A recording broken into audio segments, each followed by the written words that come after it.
Hello, नमस्कार, आदाब, सत श्री अकाल और अस्सलाम वालेकुम। मैं हूं मोहम्मद अहमद काज़मी, लेकर आया हूं आपका पसंदीदा कार्यक्रम नज़र दुनिया पर। आज कृषि कानून के मोदी सरकार के ज़रिए वापस लिए जाने का फ़ैसला सभी खबरों पर हावी है, लेकिन हम आपको लगातार इंटरनेशनल लेवल पर क्या कुछ हो रहा है और ख़ास तौर पर मिडिल ईस्ट में अमेरिका और इजराइल की जो साजिशें हैं उनसे पर्दा उठाते रहते हैं। आज हम आपको लीबिया में दिसंबर में होने वाले प्रेसिडेंशियल इलेक्शन से पहले वहां इजराइल की एक बड़ी साजिश के बारे में बताएंगे। लेबनान के एक बड़े अखबार ने बताया है कि इजराइल वहां अब तक सामने आए 3 उम्मीदवारों में से एक को ख़ास तौर से सपोर्ट कर रहा है ताकि जब उनकी पसंद का प्रेसिडेंट बने तो उसके ज़रिए लीबिया और इजराइल के बीच नॉर्मल ताल्लुकात कायम कराए जा सकें।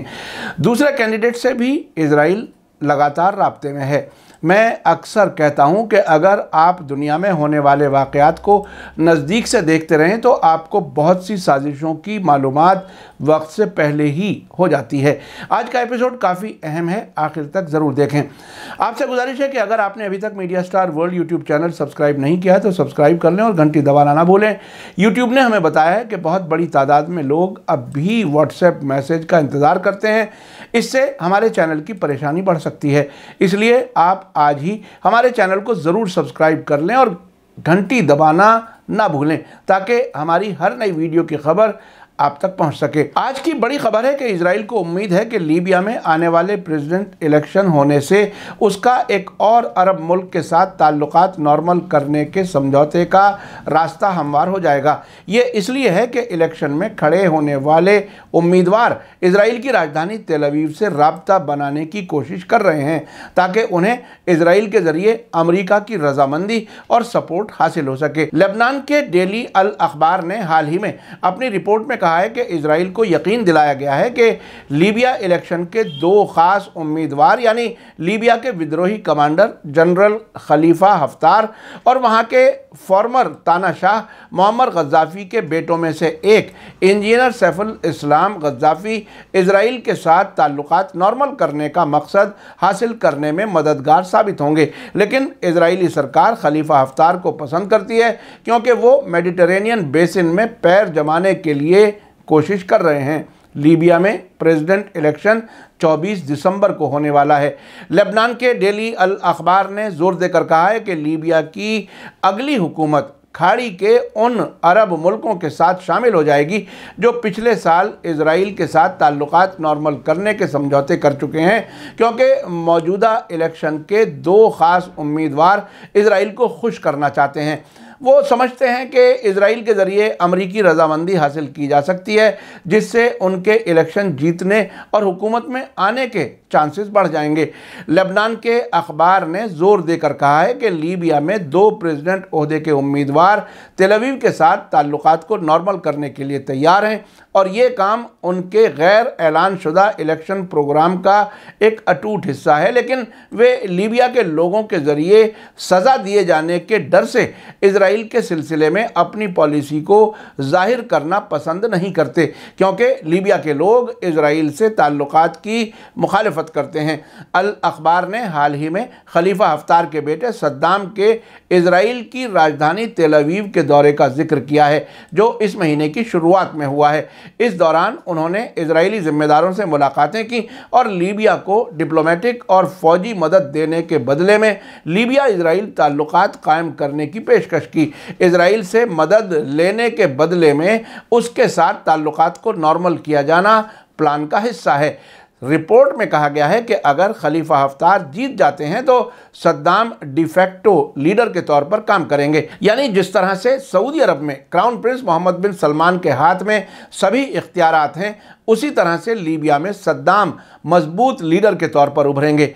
अल अखबार ने यह भी जिक्र किया है कि इजराइल और लीबिया में प्रेसिडेंट के ओहदे के दूसरे उम्मीदवार इंजीनियर सैफुल इस्लाम के बीच ताल्लुकात मुअम्मर गद्दाफी के वक्त से जारी हैं। इजराइल के हारेट्स अखबार की एक रिपोर्ट का जिक्र करते हुए अल अखबार ने कहा है कि सैफुल इस्लाम ने इजराइल और गद्दाफी सरकार के बीच खुफिया ताल्लुकात बनाने में मदद की थी। रिपोर्ट में यह भी कहा गया है कि सैफुल इस्लाम ने 2000 2011 में अपने वालिद के हुकूमत से अलग होने के बाद तेल अवीव के साथ डायरेक्ट और इनडायरेक्ट ताल्लुकात बनाए रखे थे और ताल्लुकात नॉर्मल कराए जाने के वादे के बदले में इजराइल से कुछ मदद भी मांगी थी। अल अखबार ने आगे लिखा है कि सैफुल इस्लाम के सलाहकार जो उनका इलेक्शन कैंपेन चला रहे हैं ने हाल ही में इजराइल के साथ बात की है। अल अखबार के मुताबिक उम्मीदवारों और इजराइल के बीच ताल्लुकात यूनाइटेड अरब एमिरेट्स के जरिए चलाए जा रहे हैं, जो कि ज़्यादा से ज़्यादा अरब सरकारों को इजराइल से ताल्लुकात कायम करने के लिए मनाने की कोशिश कर रहा है। पिछले सितंबर में यूनाइटेड अरब एमिरेट्स और बहरीन ने इजराइल के साथ ताल्लुकात नॉर्मल किए थे। डोनाल्ड ट्रंप के कहने पर समझौतों पर दस्तखत किए गए थे, जिसका इंतजाम वाशिंगटन में व्हाइट हाउस में किया गया था। ट्रंप ने इन समझौतों पर गवाह के तौर पर दस्तखत किए थे। उसके बाद सूडान और मोरक्को ने भी इजराइल के साथ नॉर्मल ताल्लुकात के लिए समझौते किए थे। लीबिया के प्रेसिडेंट ओहदे के उम्मीदवारों के करीबी एक हाई रैंकिंग इमाराती सोर्स ने इजराइल टुडे अखबार को बताया है कि लीबिया के 2 उम्मीदवारों ने करीबी लोगों के साथ खुफिया बातचीत में कहा है कि वे इजराइल के साथ ताल्लुकात को नॉर्मल बनाने के लिए जोर देंगे। अल अखबार ने जिक्र किया है कि इजराइल लीबिया के साथ ताल्लुकात नॉर्मल करने वाले समझौते करके एक से ज़्यादा स्ट्रेटेजिक फ़ायदे हासिल करना चाहता है और पसंद करता है कि खलीफा हफ्तार इलेक्शन जीत जाएं, क्योंकि वो इजराइल के साथियों के लिए एक सहयोगी या गुलाम की हैसियत रखते हैं। रिपोर्ट के मुताबिक लीबिया इजराइल के लिए बहुत ही अहम है, क्योंकि त्रिपोली में हफ्तार के ज़रिए से इसकी मौजूदगी न सिर्फ सिक्योरिटी सतह पर बल्कि इसके ज़रिए भूमध्य सागरीय बेसिन में तुर्की के असर को कम करने में मददगार साबित होगी। इजराइल का समझना है कि वो साइप्रस से ग्रीस तक और फिर मिस्र और लीबिया तक अपने दोस्तों के दायरे को बढ़ाकर उसे फाइनेंशियल सिक्योरिटी भी मिलेगी। रिपोर्ट में कहा गया है कि लीबिया में असर बढ़ने से जो नेचुरल रिसोर्सेज से माला माल है और जिसे एक दहाई तक जंग के बाद मुल्क में रिकंस्ट्रक्शन की ज़रूरत है, इजरायली कंपनियों के लिए फ़ायदा उठाने का एक अहम मौका होगा। अल अखबार का कहना है कि खलीफा हफ्तार को तरजीह देने के बावजूद इजराइल उनके मुखालिफों के साथ अपने ताल्लुकात को नहीं तोड़ेगा, ताकि उनके जीतने में नाकाम रहने की हालत में भी वो अपना रास्ता खुला रख सके। 2011 में नाटो ऑपरेशन के बाद लंबे अरसे तक हुकूमत करने वाले मोहम्मद गद्दाफी को उखाड़ फेंकने और मारे जाने के बाद से लीबिया में सिविल वॉर की हालत है। मुल्क के ईस्ट के इलाके में खलीफा हफ्तार का कंट्रोल है, जबकि मुल्क की राजधानी त्रिपोली में यूनाइटेड नेशंस की मान्यता वाली सरकार बन गई थी। अब वहां इंटरिम सरकार है।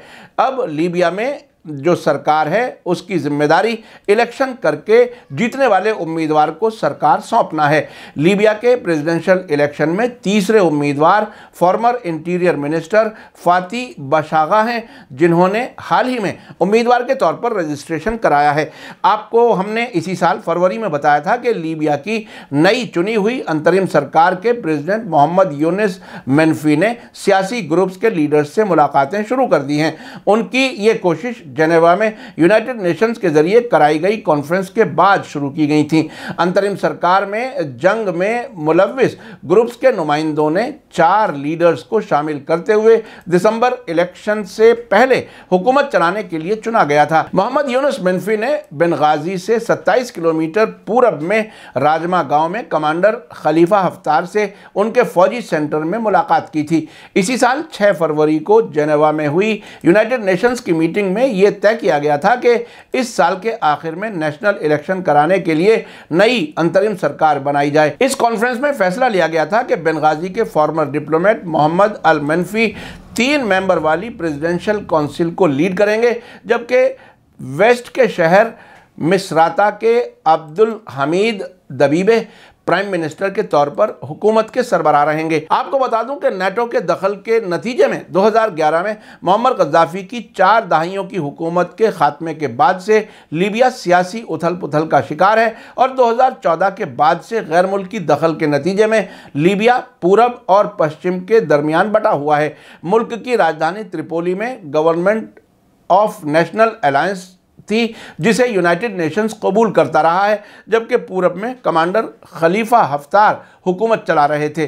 दोनों तरफ की हुकूमतों को अलग अलग मुल्क सपोर्ट करते रहे हैं। अप्रैल 2019 से लीबिया की पूर्वी हिस्से में सरकार चला रहे फौजी कमांडर खलीफा हफ्तार ने राजधानी त्रिपोली पर कब्जा करने के लिए एक फौजी कार्रवाई शुरू की थी। 14 महीने की लड़ाई के बाद उनकी कार्रवाई नाकाम हो गई और पिछले साल अक्टूबर में यूनाइटेड नेशंस ने दोनों हिस्सों की सरकारों को जंगबंदी समझौते पर दस्तखत करने और एक सियासी बातचीत शुरू करने के लिए राजी कर लिया था। यूनाइटेड नेशंस के जरिए इंटरिम सरकार बनाने और दिसंबर में इलेक्शन कराने के फैसले का फ्रांस, जर्मनी, इटली, ब्रिटेन और अमेरिका ने वेलकम करते हुए कहा था कि अभी लंबा रास्ता बाकी है। लंदन से जारी एक मुश्तरका बयान में इन मुल्कों ने इसे एक अहम कदम बताया था। उस वक्त तुर्की का कहना था कि लीबिया में तैनात उसकी फौज तब तक वहां रहेगी जब तक अंकारा और त्रिपोली के बीच फौजी समझौता बाकी है और लीबिया की सरकार मुल्क छोड़ने के लिए रिक्वेस्ट नहीं करती। ये तो आने वाला वक्त ही बताएगा कि लीबिया में क्या वाकई सही तरीके से इलेक्शन हो सकेंगे, लेकिन इस मौके पर यह जानना भी काफ़ी दिलचस्प होगा कि 42 साल तक लीबिया पर हुकूमत करने वाले लीडर मुअम्मर गद्दाफी, जिन्हें मुखालिफिन ने बंदूक की गोली से अक्टूबर 2011 में कत्ल कर दिया था, उनके कुनबे के लोगों का बाद में क्या हशर हुआ। गद्दाफी का कुनबा, जो उनकी हुकूमत के दौर में बेहद अहम रोल अदा करता था, गद्दाफी की हुकूमत ख़त्म होने के बाद पूरी तरह से बिखर गया। उनके 3 बेटे कत्ल कर दिए गए, बाकी दूसरे मुल्कों की तरफ भागे और कुछ के बारे में अब तक पता नहीं है कि वो कहां हैं। हुकूमत खत्म होने के बाद गद्दाफी का बेहद डरावना अंजाम हुआ। लीबिया में 17 फरवरी 2011 को अवामी बगावत शुरू हुई, जिसके नतीजे में गद्दाफी की हुकूमत गिर गई और सिर्त शहर में वो ज़िंदगी की बाजी हार गए। गद्दाफी की पहली बीवी से उनके बेटे मोहम्मद ने पहले अल्जीरिया में शरण ली और बाद में वहाँ से अपनी बहन आयशा के साथ ओमान चले गए। आयशा वकील हैं जो इराकी तानाशाह सद्दाम हुसैन का मुकदमा लड़ने वाली टीम में भी शामिल थीं। गद्दाफी के बेटे हनीबल पर फ्रांस और स्विट्ज़रलैंड समेत कई मुल्कों में बहुत से मुकदमे हैं। वे पहले अल्जीरिया भागे और वहां से लेबनान अपनी मॉडल बीवी के मैके रवाना हो गए, मगर लेबनान में गिरफ्तार कर लिए गए और 2015 से अब तक वे जेल काट रहे हैं। हनीबल की बीवी के बारे में मीडिया रिपोर्ट हैं कि वे सीरिया भाग गई हैं। जब तक हालात ठीक थे, इंजीनियर सैफुल इस्लाम को मुअम्मर गद्दाफी के जानशीन के तौर पर देखा जाता था। सैफुल इस्लाम को एक हथियारबंद ग्रुप ने जिंतान इलाके में नवंबर 2011 में पकड़ लिया था। छोटी सी अदालती कार्रवाई के बाद उन्हें मौत की सज़ा सुनाई गई, मगर जिस ग्रुप के कब्जे में वे थे उसने उन्हें ना तो लीबियाई सरकार को सौंपा और ना ही इंटरनेशनल क्रिमिनल कोर्ट के सुपुर्द किया। सैफुल इस्लाम पर इंसानियत के खिलाफ गुनाहों के इल्ज़ाम हैं। 2017 में उस ग्रुप ने सैफुल इस्लाम को रिहा कर दिया। 2001 में इंजीनियर सैफुल इस्लाम भारत के दौरे पर आए थे और उन्होंने प्राइम मिनिस्टर मनमोहन सिंह और विदेश मंत्री से मुलाकातें की थीं। वे नई दिल्ली के इंडिया इस्लामिक कल्चरल सेंटर भी आए थे। उस वक्त यहाँ कंस्ट्रक्शन का काम जारी था और उन्होंने कुछ रकम देने का ऐलान भी किया था। वो इस सफ़र में देवबंद और सहारनपुर भी गए थे। आपने देखा कि लीबिया में इलेक्शन से पहले ही वहां प्रेसिडेंट बनने के उम्मीदवारों से इजराइल ने ताल्लुकात कायम किए हुए हैं। ये उम्मीदवार भी इजराइल के ज़रिए अमेरिका की मदद हासिल करना चाहते हैं। लीबिया में कोई भी ऐसा प्रेसिडेंट मुल्क के लिए कितना वफादार होगा जिसकी वफादारी पहले ही इजराइल और अमेरिका के लिए है। मीडिया स्टार वर्ल्ड लगातार नज़र बनाए हुए है। जैसे जैसे हालात बदलेंगे आपको आगाह करने की कोशिश जारी रहेगी। इसी के साथ मुझे दीजिए इजाज़त। आज का एपिसोड कैसा लगा कमेंट्स में ज़रूर लिखें। थैंक यू, धन्यवाद, शुक्रिया। जय भारत, जय हिंद। मीडिया स्टार वर्ल्ड के और वीडियो देखने के लिए हमारे चैनल को सब्सक्राइब करें और सीधे नोटिफिकेशन पाने के लिए बेल आइकन दबाएं। और अगर हमारी खबर सच्ची और अच्छी लगे तो अपने व्हाट्सएप, इंस्टाग्राम, फेसबुक और ट्विटर अकाउंट पर ज़रूर शेयर करें।